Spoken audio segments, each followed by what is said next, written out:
What's good? Welcome to First String Podcast. On today's episode of First String Podcast, we will be joined by the one and only Doc Walker, and our guy Alvin Porch is back with us. And we have something to chew on. All right. Our organizations, NFL, NBA, NHL, baseball, are they set up to support players on the field in their growth and off the field in their growth? That's what we're going to look at today.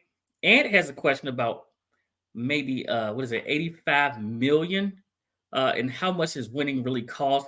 He'll explain all that plus much more. I hope y'all are ready. Let's go.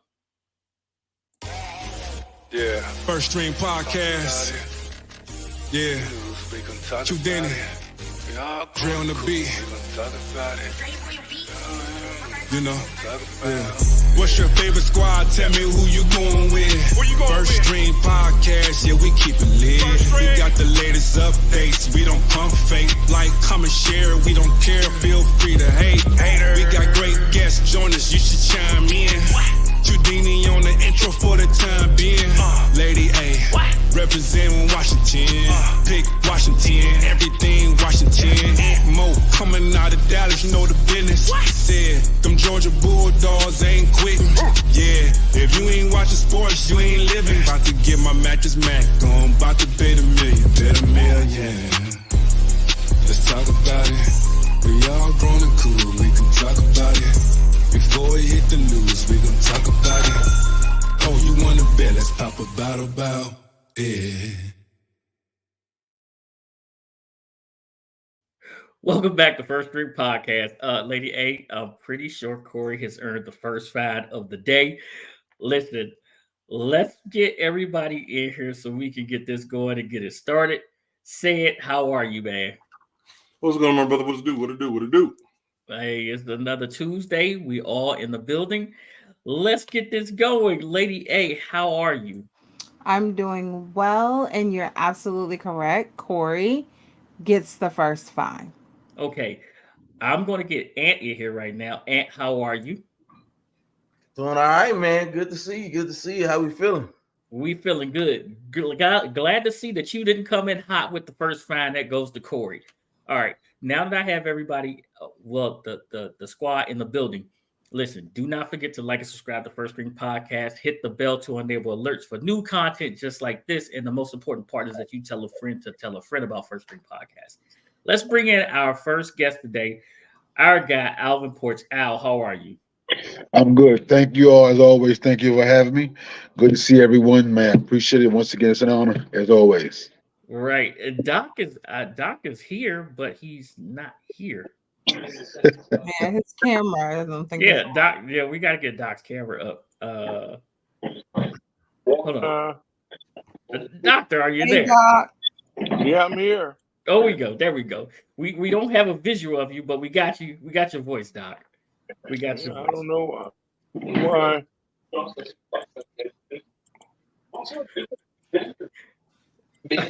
It's okay. Listen, can I do something real fast? Let me set the table for our topic tonight. Okay. Our topic tonight is this: is our organization set up to support the players in their growth personally, on the field and off the field? I know why you laughing at. On the field and off the field. And I'm not just talking pros. I'm talking collegiately also, because with the introduction of NIL, and we're gonna find out a term called footballing today. Are these organizations set up to support the athlete both ways, professionally and personally? Okay, there we go. We got the doctor in the house now. There we go. There we go. All right. So the reason for this is because of this. The reason for this question here is because of this. We've had, as far as Redskins, Commanders fans, we've had a couple of hometown players, and they didn't do so well, right? I'm talking Dwayne Haskins. I'm talking Chase Young. But as we've talked about here, everything is like timing. You have to have the right people around the player, the athlete, to keep them away from certain things and steer them in the right direction. with Caleb Williams being the number one person, what if the Bears decide to go Jaden Daniels and Caleb is sitting there? Are we prepared to support this young man the way that we failed Dwayne Haskins, or better than we did Dwayne Haskins and Chase Young? Did it have as much to do with y'all failing them as some guys are going to be prepared better than others? Now, when we're talking about what you actually do on the field, absolutely agree. But these guys are pros. So a lot of these, I mean, you're a pro now. You see what I'm saying? And some of these guys are already pros before they get into the league. So their approach, you know, it's almost like some of the Georgia guys saying, our Georgia practices were harder than this. You see what I'm saying? So they already had the mentality and the skill set to translate to the next level. You know, Dwayne Haskins didn't play a lot of football at a high level before he came to Washington. So some of that stuff is either you got it or you don't, in my opinion. I have some other thoughts, but I'll pass it around. Well, I can go ahead and go. I do feel that on the outside looking in, a lot of these organizations are, in fact, built to help players thrive. However, we know that there are things that are not public facing. This is a business. At the end of the day, these businesses, they want to make money. So a lot of organizations, whether they say it or not, they're not interested in that. They're interested in you going on the field and you playing football. That's what you're supposed to be there for. So at the end of the day, if the organization decides that they want to go ahead and develop you as a person, that's great. That's a bonus. That's a benefit. That's great. But when it comes to those hometown heroes, and I'm saying that because that's exactly how they feel when they're playing at home.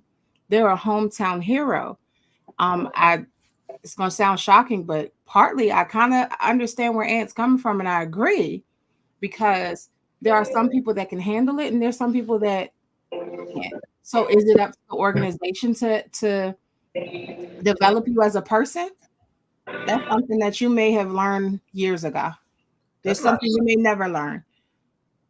So okay, that's just my stance on it. I gotta take before it said. I know you about to jump in there, but I gotta take right. Kwame Brown. Kwame Brown came to the Washington Wizards out of high school. My man didn't know how to do laundry. He didn't know how to, you know, he would buy suits and ball them up and throw them in a corner. Like, he was a young man going into the NBA.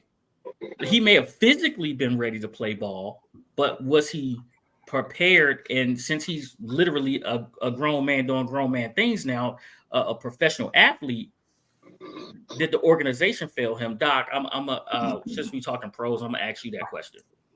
First of all, Caleb Williams made $10 million. He was in Southern California.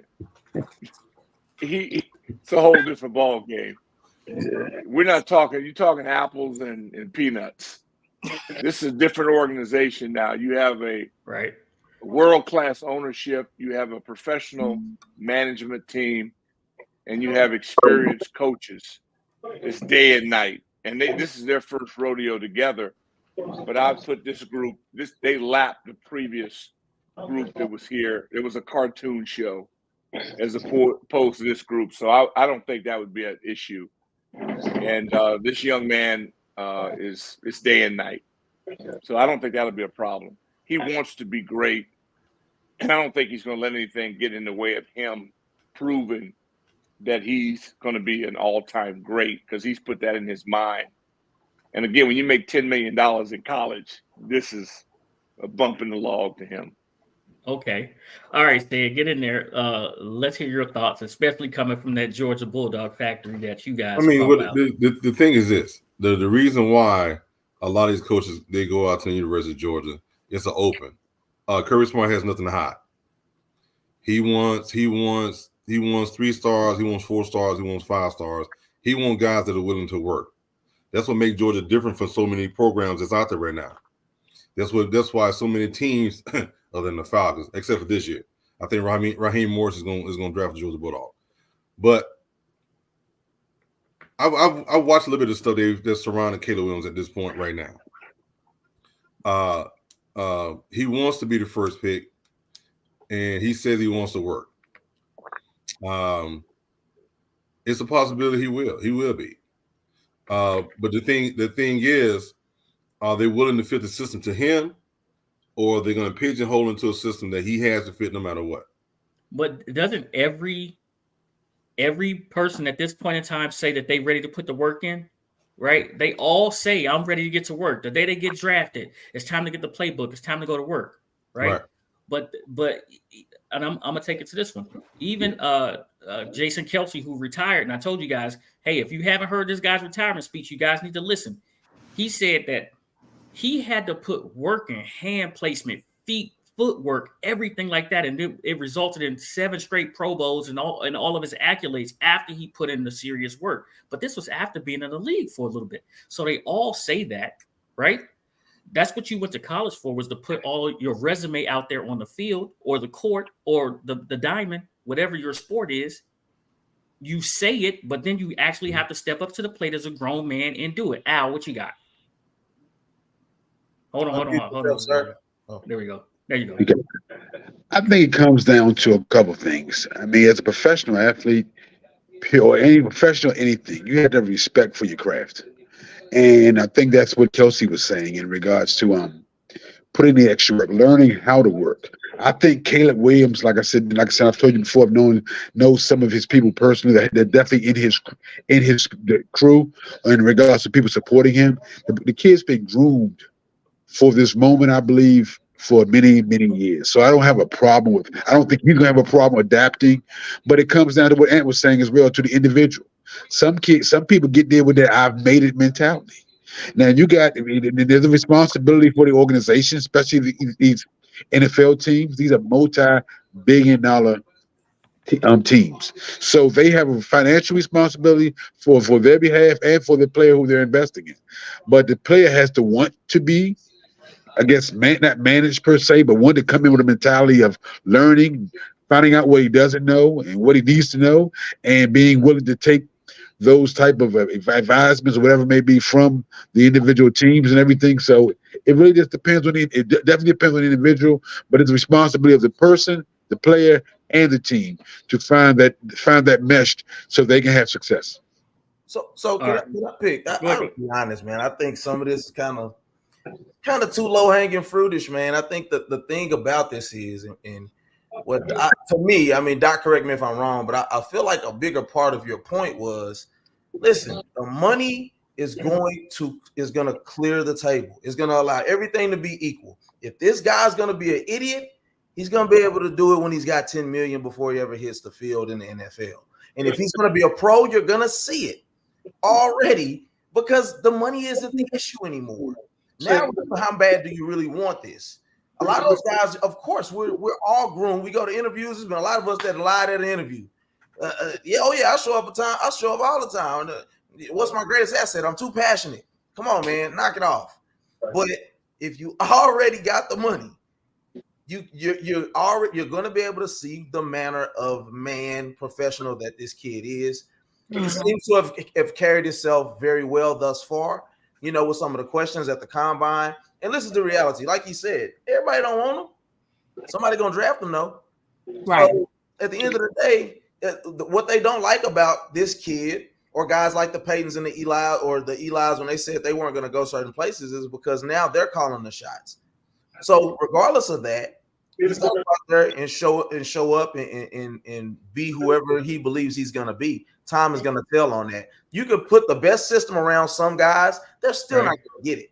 And vice versa. You can put guys in horrible situations and they're going to rise to the top because they got pedigree already. So, and hey, go ahead, lady. Pick, it's just something that you said that's just eating away at my soul. You mentioned Kwame not knowing how to do his laundry and all of that.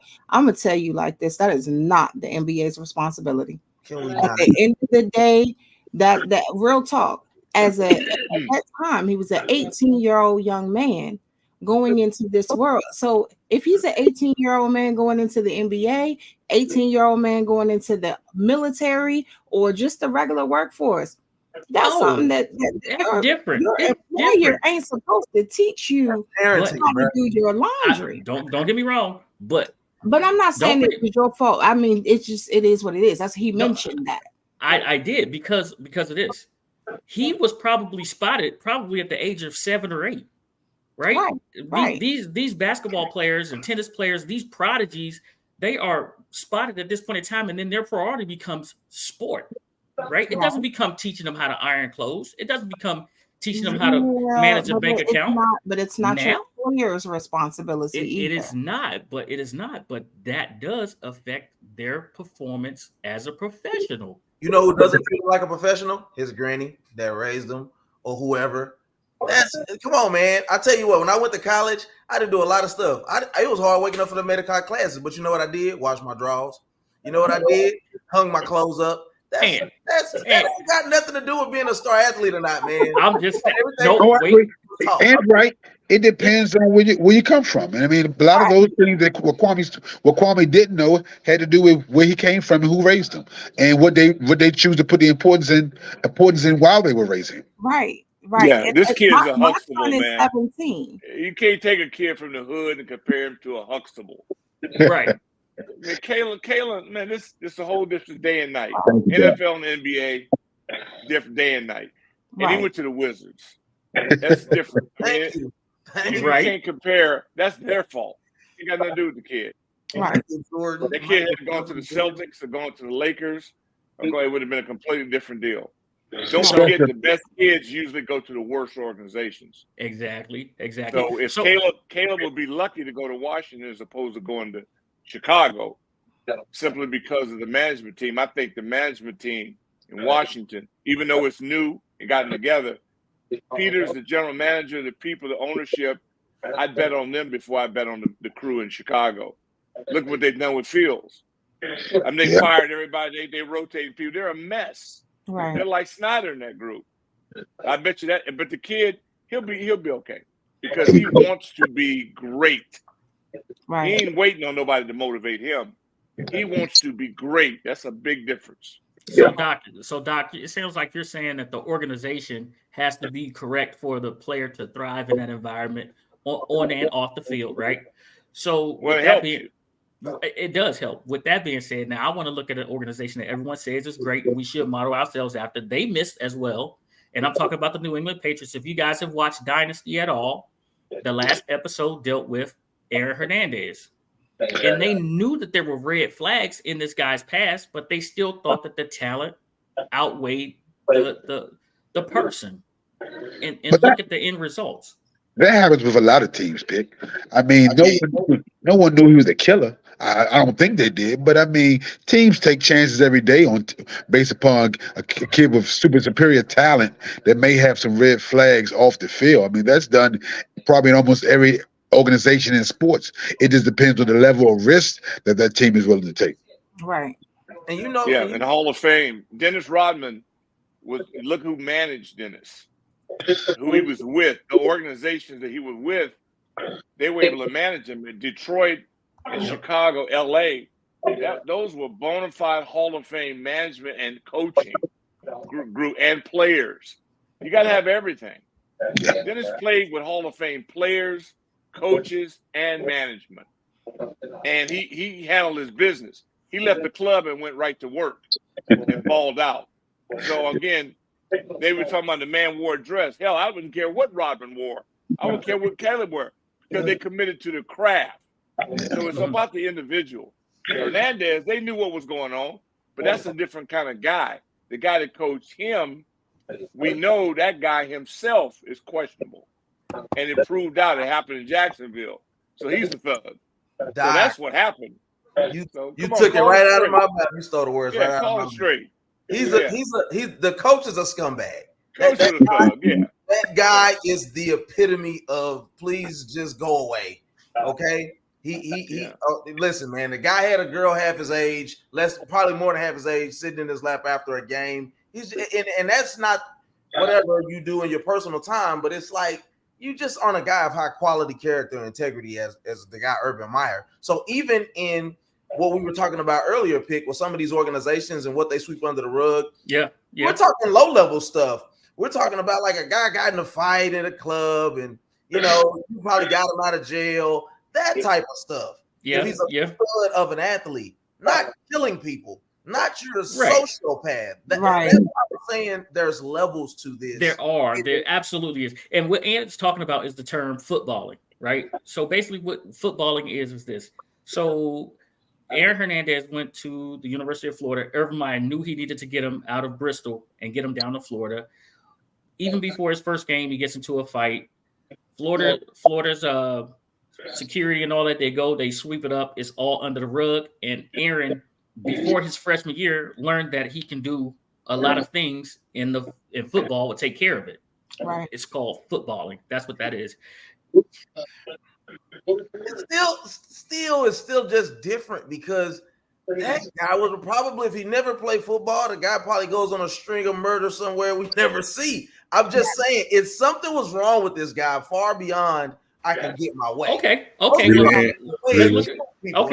So I'm coming right to say it now. So in Georgia, what did Doc said it last year. We need to get these guys some drivers because these guys are all speeding.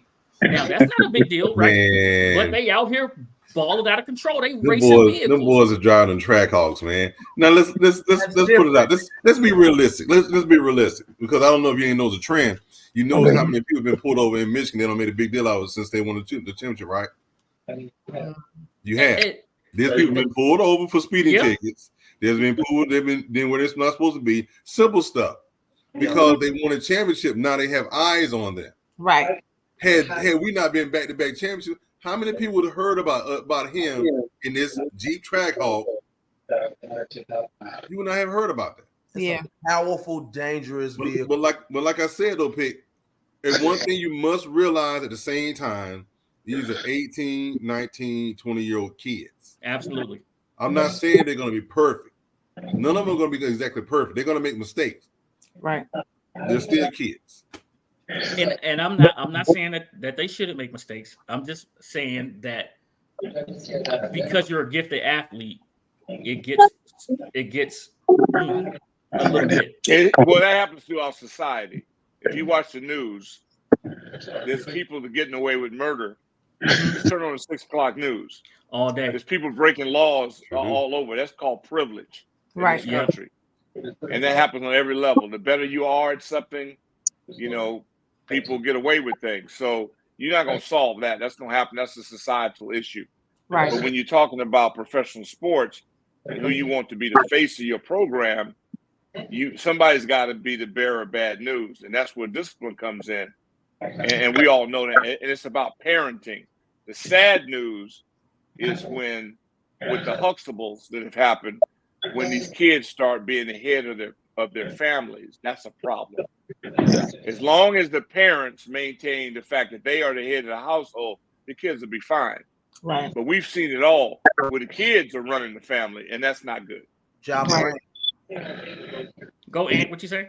Ja Morant. That's one example where it's like, you can say what you want about that daddy, what he say he doing, but we see you at that daughter game, you're real quiet. You know what I'm saying? But you get into it with Shannon Sharp and you all on the court, and it looked like you just living your best life at the expense of your son, looking like an idiot and taking his career downhill. So they got into it at the daughter's game. If you look at all the things that happened, he had the job run the thugs, and the father run the thugs in at one of the daughter's games one time because somebody said something from the stands about his daughter that he didn't want. So like Doc said, and Doc would know I'm born a term that from one of Doc's old shows, like one of his old shows where the inmates are running the asylum. You sitting there letting the kids are telling the parents because of the money. And like I said, money ain't never meant nothing in my house when it came to my parents. It wasn't no hierarchy about who made the most money. It didn't matter. It was what my father said or my mother said that I had to do. And so unfortunately, some of these kids, like I said, when they get the money, the parents want to live through them, as opposed to letting them kids live and the parents supporting them. And that's the problem. Yeah, right. That's why I love Shaq. I love Shaquille O'Neal. Yeah. When he talks about how he grew up, and he called the Sarge. you know, and his father. I mean, and it's no joke. Now he's 7'2", Right. and you know, and but he understood he was never in charge. That's what's got to happen. Right. I don't care who you are. Yep. You know, it's reverence to your parents. You know, MJ had that. Yeah. You know, LeBron has that. That's where it's got to start. Yeah. When the kids start running the household, you're gonna have problems. That's not good. And to the Aaron Hernandez point on Ja Morant, there's the story starts surfacing about him putting hands on guys, younger guys, you know, almost in like he did X, Y, and Z. Should I do this to him? So you start seeing traces of this is just kind of who these guys were already. And the organization, I mean, you know, I know it's Memphis and, you know, that ain't the easiest place. Those guys are treated better than anybody. You know, yeah, but and don't get it twisted. They not living in the hood. They out suburbia. Well, my point is though, when you come from that mentality, it's easier to tap back into it. The money just exposes it, and in some cases makes it worse. Right. So, like he keeps saying, he's a Huxtable. You know, talking about Caleb, he comes from that type of background, so it's like it's not nothing he's not used to. That's why he gets to call the shots he calls. So, yeah. Right. It's the person. It's all about the person. I got you. Go ahead. Al, I got a question for you. And then Doc, this is a follow-up with you as well. So Al, you played pretty close to home, and Doc, you as well as being a Bruin.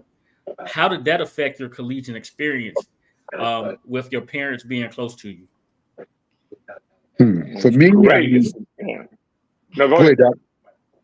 No, I think it's great if you're lucky enough to be able to have a parent, you know, at your games or being able to go home to eat.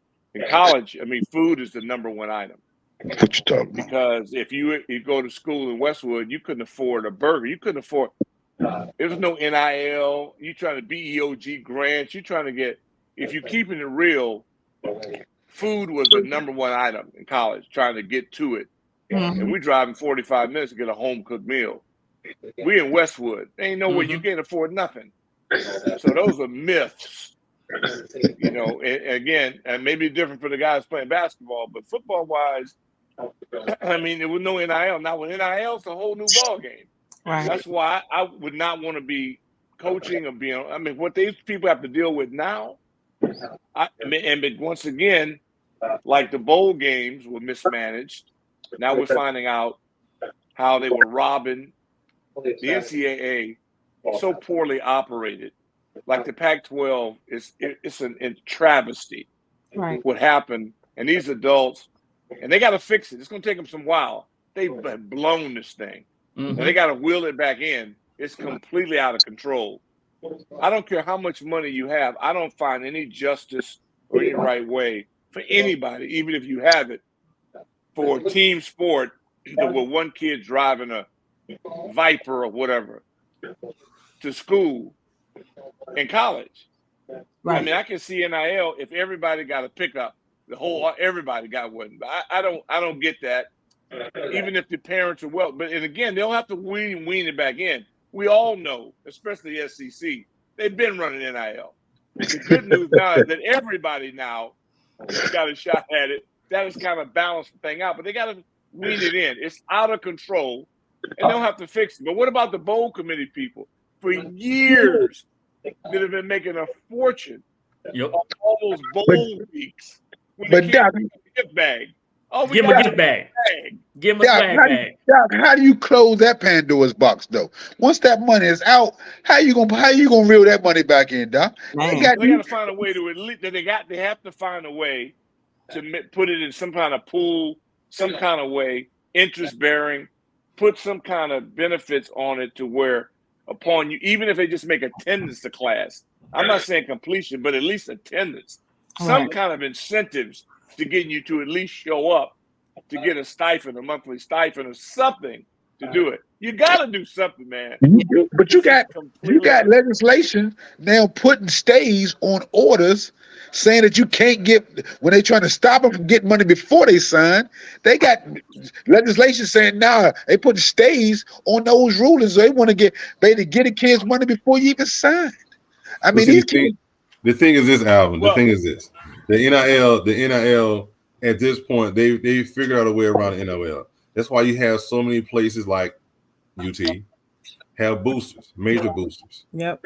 Right? They have major boosters. So money. A lot of these NILs, the schools have a certain amount that they can allocate. Right. Anything outside of that, they have boosters. I know. Still have to go through the school right before they can do X, Y, Z. Now I can give you Carson Beck as an example because he came back for his last year. They paid him some money. Of course. We're not gonna know the number. No. Right. But they paid him some money. He didn't just come back to come. They paid him some cheese. If they change one thing, I just want you to make the portal. I wanted to go back to where you have to sit out a year. You can't just have a coach tell you something you don't like and you leave. Right. You have got to be out for a year then. Otherwise, how you gonna coach your kid up? How you gonna coach them? Yeah. You say one thing they don't like, they enter the portal. Yep. It's got to be back to where you out a year if you leave. I agree. And you get to keep the money.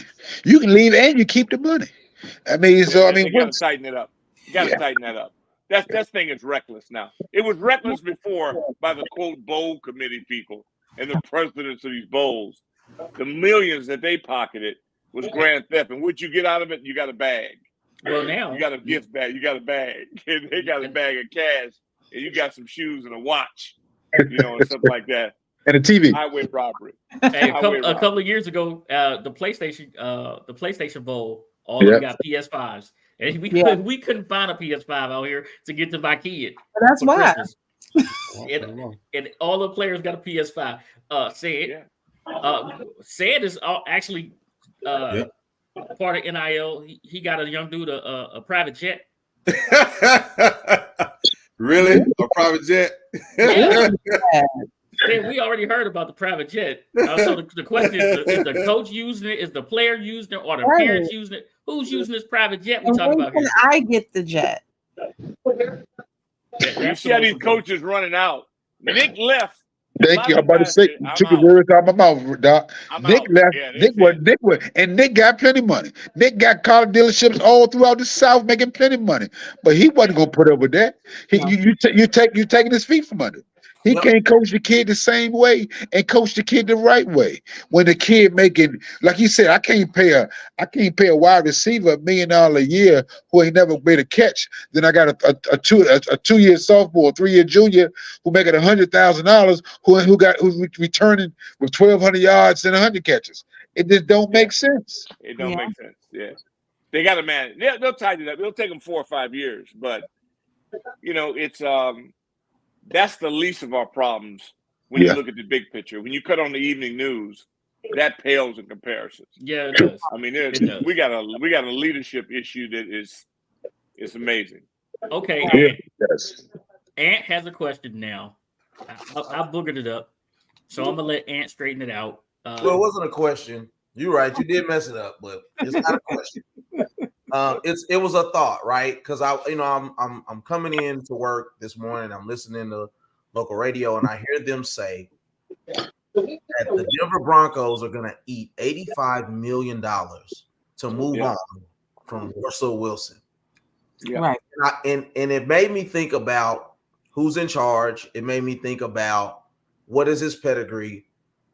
And my thought was that winners take chances because they know how rare winning at this level really is.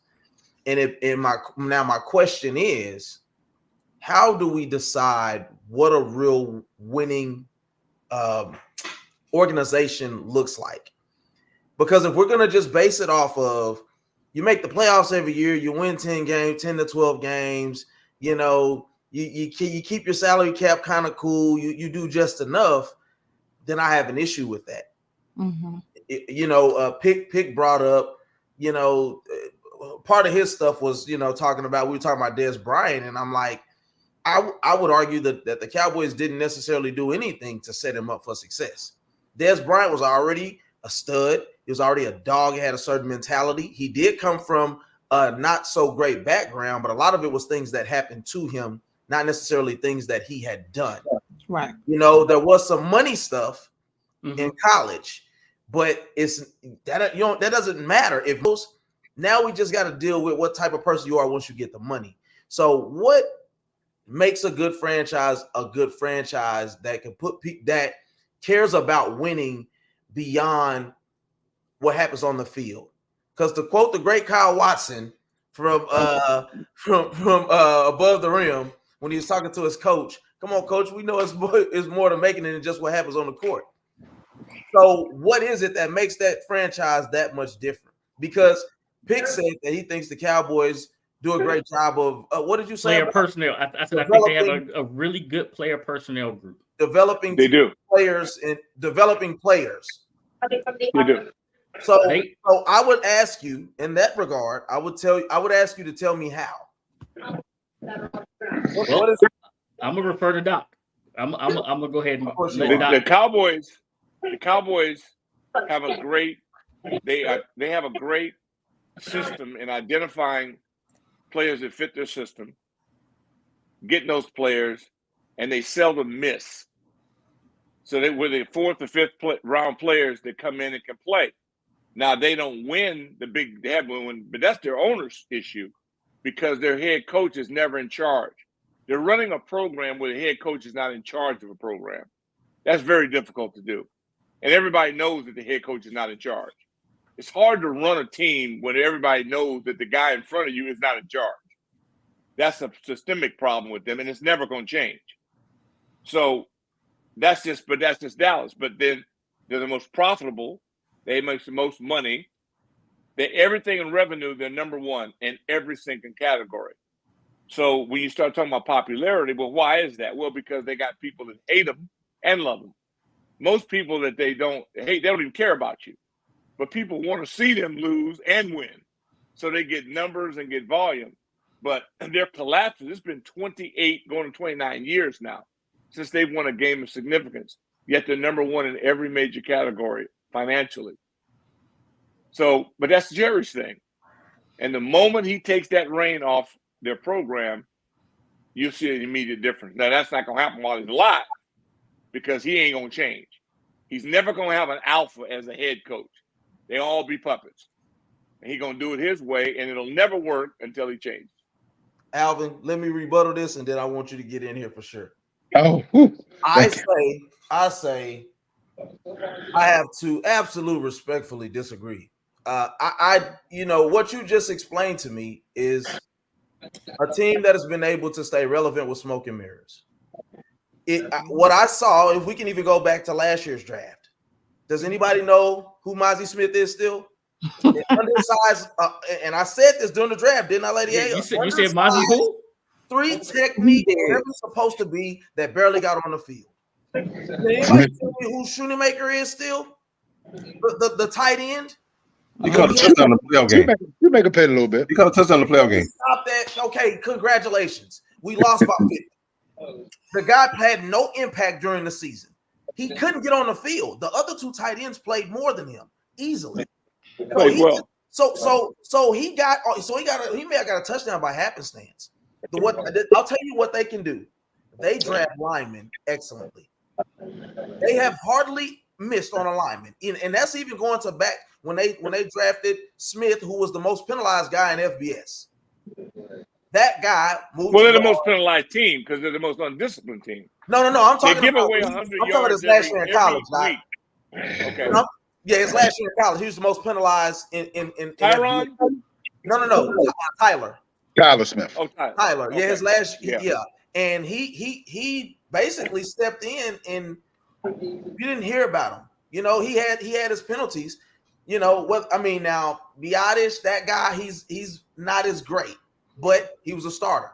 You see what I'm saying? So I'm like, what they do is they have a great pipeline for linemen. You can't credit them for CeeDee Lamb because CeeDee Lamb failed to us. Lamb shouldn't Ruggs got drafted ahead of him. We kind of know the story on that. Some other guy that they said his name, and I was like, who? Hasn't even played a down in the NFL. So and we can't say because they draft quarterback talent, because the last time they won, they had a number 1 pick by the name of Troy Aikman. I can't credit them for Dak Prescott who they didn't want. They actually wanted what was that kid that went to Denver and stunk it up? God, I can't think his name. That's so many. Well, how do you identify the fact that they average over 100 yards per game in penalties?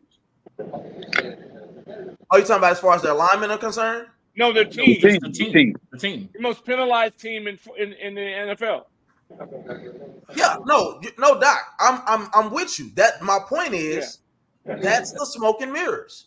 They get to beat up on inferior talent all year. They get to wet the bed against teams that they should be that are supposed to be equally on the level of talent as them. But then when they get to the playoffs, we get to pass the buck to Mike McCarthy. We get to pass the buck to Dak Prescott, who still stinks. Let me be clear about that. He still stinks. But we get to pass the buck to everybody except Will McClay, who's the real GM.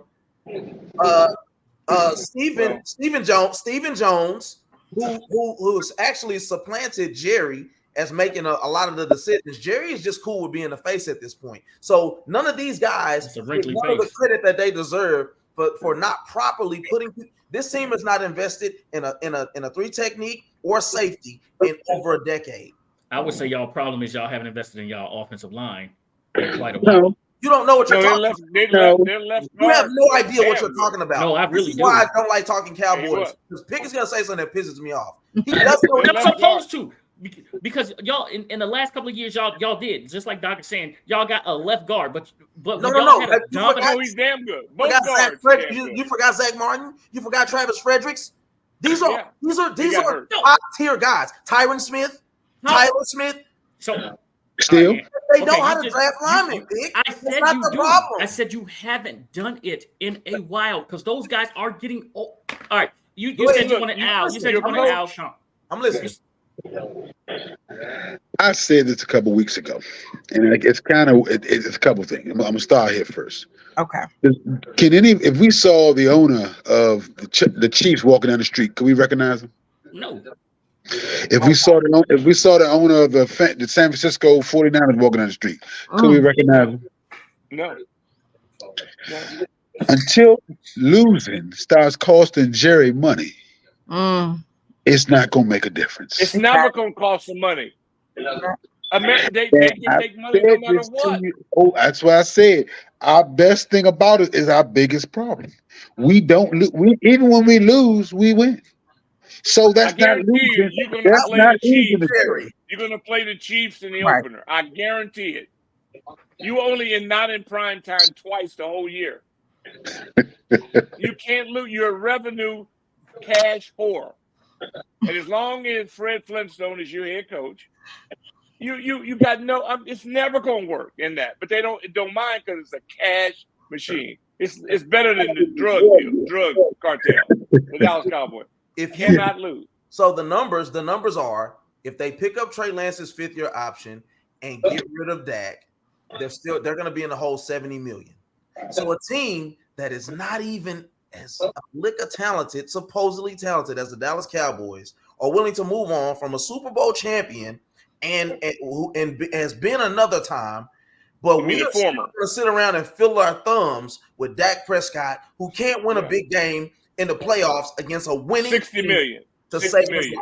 Yeah, we got $25 million off the field. Got to sleep the bid deals and got the commercials and the whole deal, and that's all they care about. So y'all crazy. My last suggestion, and I've been saying this. People think that I'm being funny, and I know he is. Right. Get rid of Dak Prescott. Listen. It sounds good, and we can't. Listen. Either way, you're not winning. Let's just be clear here. Hold on, Al. Let me say it this way. I know. I see you. Go ahead. So if you get rid of Dak and you play Trey and you draft, hold on, and you draft that kid out of Washington because he's going to be a late pickup. Michael Penix, okay. You might be setting yourself up to succeed because even if Trey doesn't do well, right? Let's say you ride Trey out, but you draft Penix. Bro, it's a whole different ball game here, and then your plan can work. But if you're just gonna be mediocre every year, just be decent enough to not, you're not mediocre. But you forgetting the most important part, win man. 12 games. And You're gonna make a lot of money. And Doc, you forget the most important part.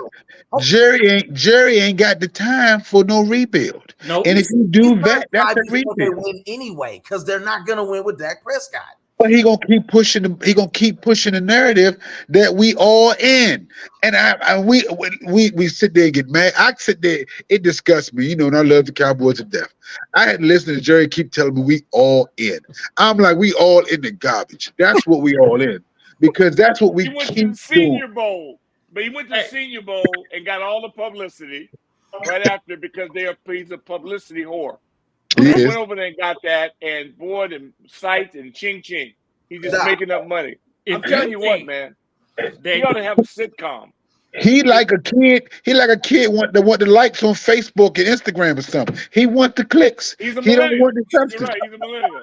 Yeah. And if you think that they're gonna draft Penix and then play Trey Lance, well, I mean, he's gonna probably outplay him anyway. My point is, you're gonna have to take a hit on Dak either way. The dude ain't wow. Really? Million. But hold on. So, Ant, let me just say this: these owners and across the board, they're making investments into these players, right, or into their teams as a whole, right? So, an investment is an asset or item acquired with the goal of generating income or appreciation. One or the other. If in fact the Dallas Cowboys are still making money, losing, Number one, is he going to really make all of these moves? No, he's not. That's what I'm telling you, Mo. He's not. So he still until it costs them money. He's gonna keep selling us the same story. He's all in. Right. All we gotta do is add pieces around that. He's a dealer. Hold on. He's still generating income. He's still some teams are looking at the appreciation, right? Some teams they're trying to develop players. They're trying to improve their organization. They want to win. The Dallas Cowboys are generating income for everybody. For everybody. They had 12 wins this year. Listen, let me listen. 12 every year. Yes. Listen. Can I say this? Oh, listen, buddy. You're right. Dak ain't playing linebacker. He ain't running through the 2-hole, and he ain't protecting his backside. You know what else he ain't doing? Hitting players in moments that matter. He's not making the plays when he has the opportunity to put us over the top. That's how he goes and gets outplayed by Jordan Love, who people were ready to get out of the league a few years ago, and the kid ain't even really been on the field like that. But Jordan Love also damn near beat the San Francisco 49ers. Damn near Jordan Love everybody. Yeah. I'm with you. I'm with you on that. He was the best quarterback in the second half of the season last year. I'm with you on that. Right. That's not my point. I'm not saying it because clearly Jordan Love is better than Dak Prescott. Okay. That's a fact here. Y'all can say what y'all want to say, man. What matters is winning and losing. Who does San Francisco play in the NFC Championship? Detroit. Okay.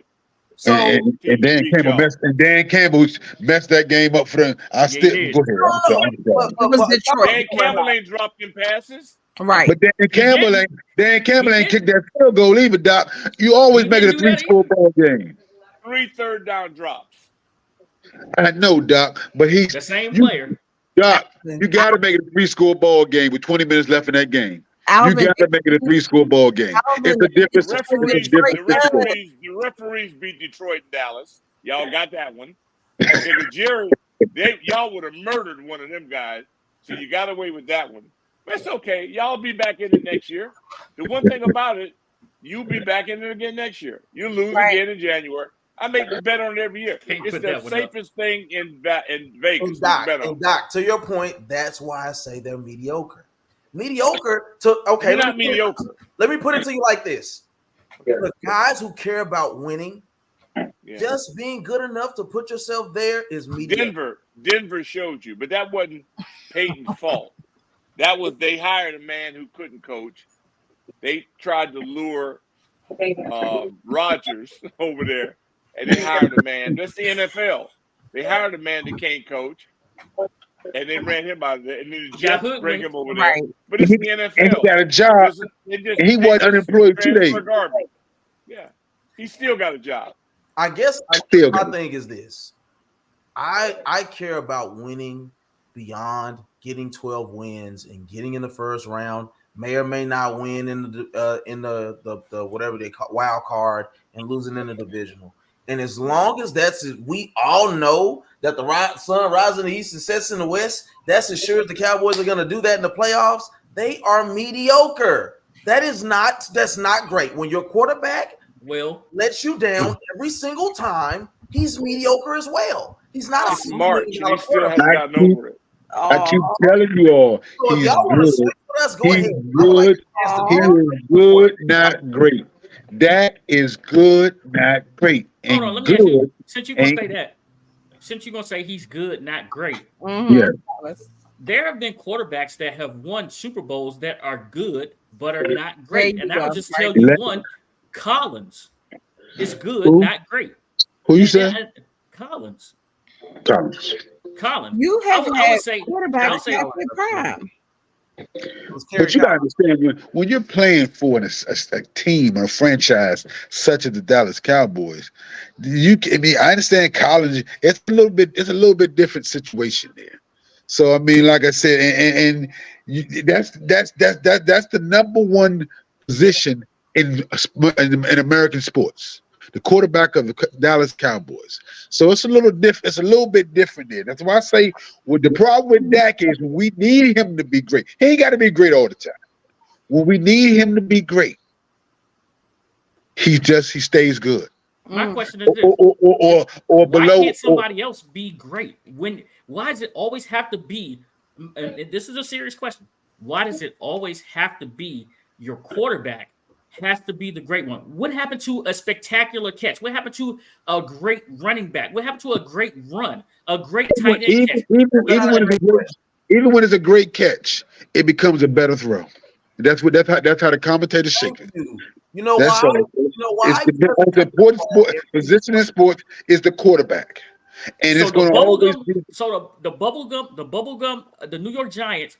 When old boy pinned the ball to his head, was that a great throw? Did you see what happened before he was even able to make that catch? That's not a throw. That's not a throw. No. But that's what he had to do. He rose in the moment, is what I'm saying. That Eli Manning, there's no reason that kid shouldn't still be trying to get dirt out of his shorts right now. Like the fact that he was able to stay up to make that throw down the field is spectacular, and he's done it more than once. It wasn't just one playoff. This is a team. This is a team. Manning, to be clear, this is a team sport. This is a team sport, right? And it's not one person winning or losing a game. It's not one play that wins or loses a game, right? So for every Cowboy fan to always point at Dak Prescott, and I don't like the Cowboys. Y'all making me defend a person that I don't even like. But Pick, hold on. Let me get an ant. But that's the position he garnered. That's the position they praise. That's the position gets all the credit. Sorry. And to get all the blame too. It is what it is. But I tell you what, if y'all don't want him, go to trade him to Denver. Go to trade him to Denver and see what happens. He's going to continue to get the same talk back and forth. Can he do it? Marino was great. Marino was great. Let me chime in 1 second. Marino was great. You all gave a great example. Okay. Eli Manning. Mm-hmm. No one ever say he was great. He was good, but he was great when he had to be. And that's what we need from Dak. We don't need to be great all the time. We wanted him to be great when he had to, when we need him to be. And that's our problem for Cowboys fans from Dak Prescott. Wait, you talking about what I said? Don't forget Plaxico Burress's amazing catch in the end zone. Platt gets he was wide open in the end zone. He was not wide open. Platt went up and took that ball. Dude, there was nobody. Plaxico is 6'5", 220. He's supposed to take the ball. Post route, he was open. It was a corner route. It was no corner route. You're not even remembering facts. Anyway, you know what I'm talking about him, y'all. But Eli, I'm not an Eli fan. I'm with Ant. Doc, can I ask you a question? Doc, can I ask y'all need to work on cutting your penalties down. But Doc, Yeah. You need to get your staff. You give away too much hidden yardage. Doc, You're too undisciplined. can I ask you about a great quarterback real quick? And thanks for your coach too. We appreciate giving us the best coach. Yeah. Take care. Y'all take care of DQ. Y'all take care of DQ out there, please, man. Hey, DQ, man, and Whit Jr., thank you. Yeah. As long as the other team ain't got a fast tight end, y'all be good. Hey, Doc, we need a lot of work. Can I ask you about Patrick Mahomes really quick? Can you name me a top tier receiver that he has on his team? Come on, and stop. Can you please just be quiet for a second? Top 10. Somebody be quiet. Oh, I don't know the rankings. No, I mean top tier. A bona fide dog of a receiver. Travis Kelce. He may not have one currently. It's a tight end. Other than Kelce. Okay, which is a tight end by trade, correct? Where's the receiver? Can we go back? Can we go back last year? Can we name one then besides Travis Kelce? No. Kid, he went to Pittsburgh. No, I don't. Since he lost Cheetah, I don't know if he had one that I would say is a top 10 bona fide. Yeah. Because he doesn't need. Well, he doesn't need one if he's got one. He's got Kelce. But Patrick Mahomes is a great quarterback. He's also hold on, Alvin. I'm going somewhere. Dallas forgets their running game. Al. Y'all got away when y'all were great. You had him. Right. You know, and you had the boy with the midget bulge. When y'all were really rolling, you got away from your running game. Right. You got a great line, but you consider your linemen pass protectors. When Dallas was Dallas, they line was run. They ran over people. Right. Y'all got personal protectors now. That's cool. You've changed. You've gone from being powerful to finesse. Right. But keep doing it. I love it. Keep doing it. They still finish ahead of Washington every year, so that you're right. So you're right. We won 4 games. Y'all won 12, and y'all mad. No. Oh, you're right. You're right. Y'all just get to be mad during the season. We just do it after week 17. This is the thing. Y'all last game is in January every year. I'm with you. I'm not arguing. One more game than we do every year. That's it. I'm not arguing with you, Doc. You play one more than we do every year. That's it. Right. Okay. You're right. I don't want y'all to fix yourself. Maybe 2. Stay stuck. Keep doing what you're doing. No, keep playing that finesse football. I love it. I love it. So with the exceptions, don't get Henry either. Very great. For God's sake, don't get Derrick Henry. That'll scare the hell out of me. Right. Me too. So Baltimore gonna be smart to get him. Watch that. Oh, that's a problem. Gonna get who? That'd be a major problem. Derrick Henry. Everybody. Derrick Henry. So if Jimmy Johnson was back in charge in Dallas, I can tell you exactly what he'd do. Yeah. So Patrick y'all Mahomes, keep Fred Flintstone though. I love it. I don't want y'all to change anything. Don't change the thing. He's gonna be the next coach. We're gonna send you him in the offensive coordinator, Doc. No. We good. We good. Y'all keep making money. Yeah, I like that. We good y'all on that. We good on that. Let's turn this attention to the Washington Commanders real fast. And great question, great conversation right there, of course. Now, Doc, you said that this organization is better prepared, right? Go in depth with that a little bit. We have better people in position than we've had. This is the 14th coaching change that I've been since I've been here in 1980. 14th coaching regime. 14. So we like a teenage girl can't figure out what outfit to put on. This has been an absolute. This is the example of what you don't want to be. Right. But now I think it's the best position in terms of the way the staff is put together. I'm pleased because it's done the right way with a general manager being in charge, the head coach. I do prefer my guys to be defensive minded because I need people that understand that aren't out here chasing sales and chasing. I don't need anybody impulsive.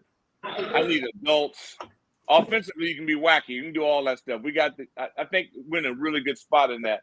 Now we got to figure out. We need players. We got like 25 players. Of that, maybe I say 10 or 15. You got to get to 53. But that's the beauty about this. Now you got to go out and bundle people that are hungry.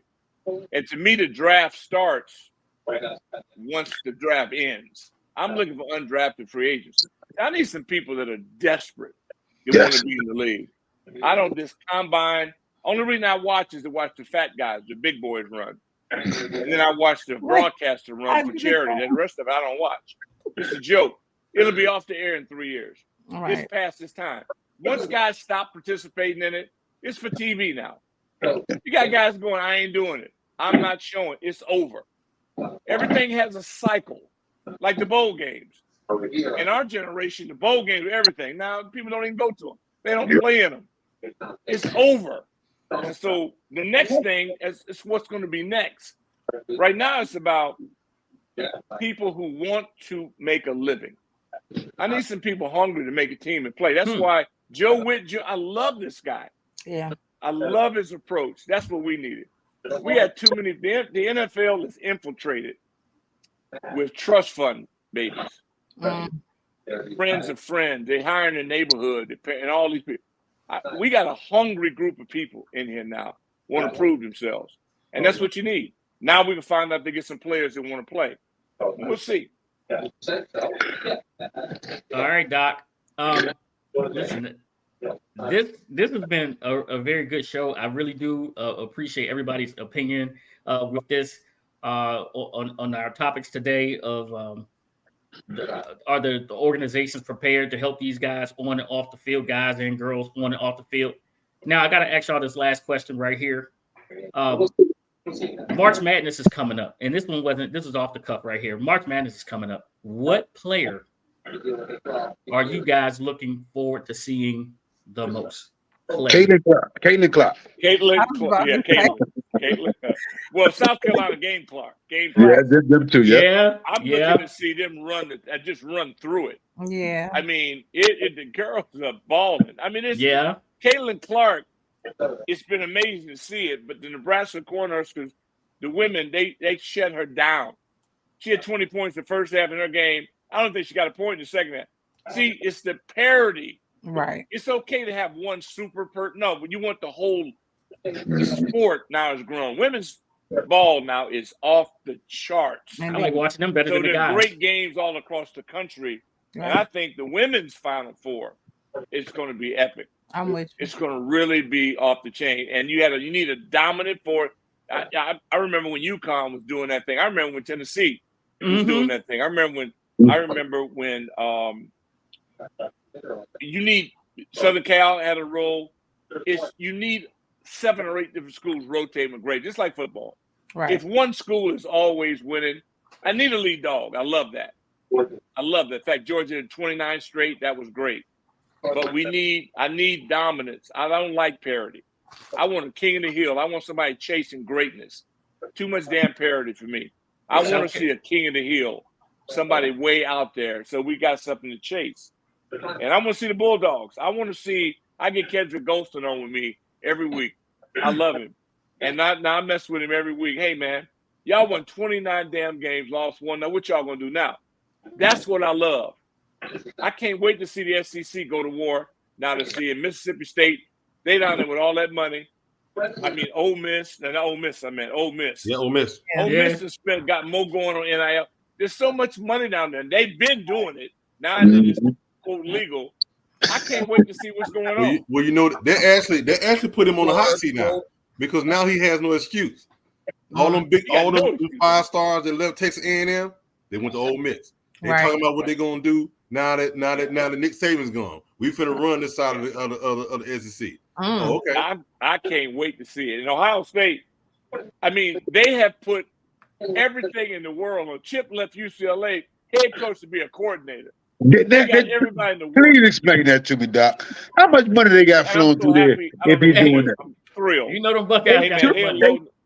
They took y'all coach 3 years in a row. Hey man, he coached. That was his coach. He coached that kid at quarterback in college. Right. So whenever your head coach, your pupil goes up, becomes. Day was his quarterback. So he's going back. And Chip is a gym rat. Chip just wants to coach. I ain't mad at it. And when you ain't got to recruit, see, I'm telling this recruiting NIL, it's changed a lot. A coach just want to coach. They don't want to chase these kids. He just want to do X and O's. But I'm looking forward to, because I love college way more than the pros. So I can't wait for that. That's what I want to see. Florida State got something going. I want to see it. Hey, Doc, how you think B&M going to do as offensive coordinator up there at UCLA for your Bruins? I think he's going to do well, even more so that he coached. The kid he coached is not head coach. Same thing. Right. Going.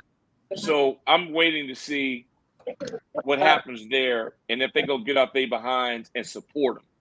Okay. They keep playing. Oh no, we're UC. You know, we don't. Well, get off that, man. Come on. We see what the basketball program's capable of doing. I don't want to hear that crap. Right. They got to find some kids, get out off your behind and recruit. They seem to have a lot of juice going with it. So we'll see. And then Deion, and then Colorado. I'm loving the fact of watching Prime. Oh, Prime is it. And then doing it and not getting busted for anything. Doing it, staying straight. Because you know the NCAA, they're gonna have magnifying glass on Prime. Oh, they got every eye possible on Deion.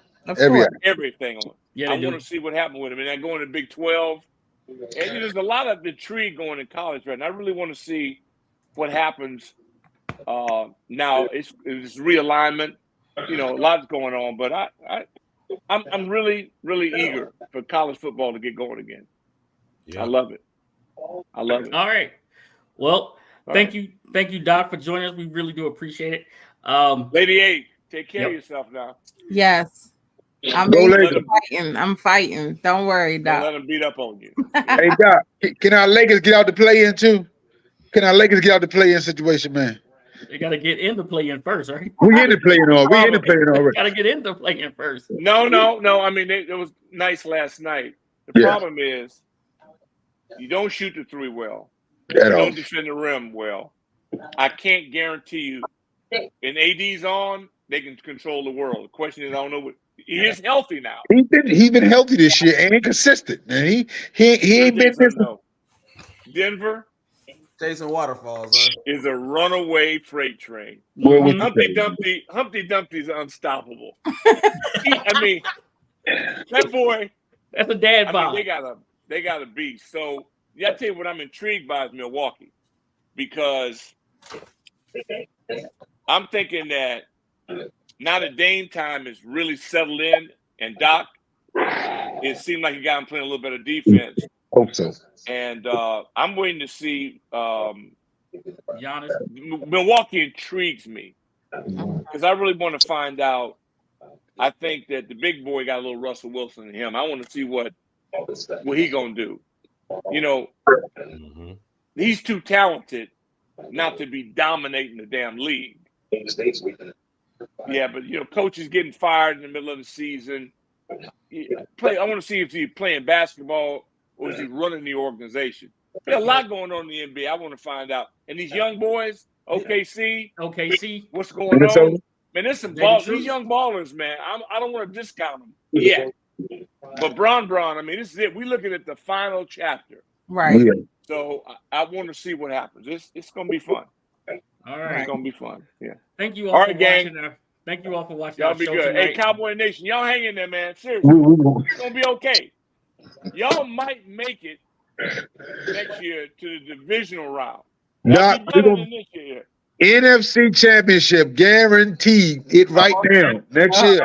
Alvin, come on. That's what they do every year. I'll bet you everything you want to bet on it. No way in hell. No way in hell. Yeah, all right. No. Y'all heard it here first. Yeah, okay. Yeah. March 5th. every year. Then we be seeing y'all have nothing to say. Yeah. March 5th. Thank y'all for watching First String Podcast. Do not forget to like and subscribe to First String Podcast. Give us that good thumbs up. Hit the bell to enable alerts for new content just like this. We'll see you guys on Saturday. Did we cover everything? Yeah, we hit it all. We hit it all. Great. Shout out to my son, United States Air Force, First String Podcast, second to none. Come get some. Tell them, Sid. Go Dogs.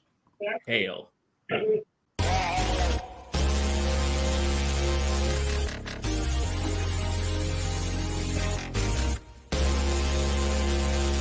for your beats? Our first song is the person.